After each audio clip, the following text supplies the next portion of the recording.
এটি হচ্ছে পেঁয়াজ পোস্ত ভাজা।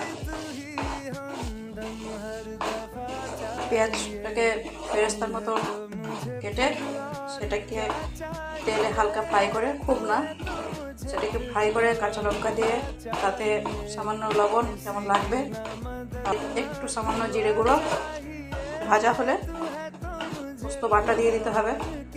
একটু জল দিতে হবে যাতে পোস্তটা ভালো করে সেদ্ধ হয়।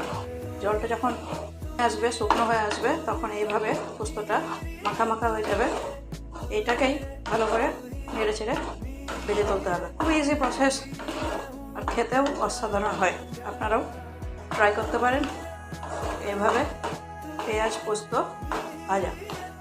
আর মাখা মাখা হয়ে গেছে, মানে আমার রান্নাটা কমপ্লিট হয়ে গেছে, দেখতেই পাচ্ছেন। এই যে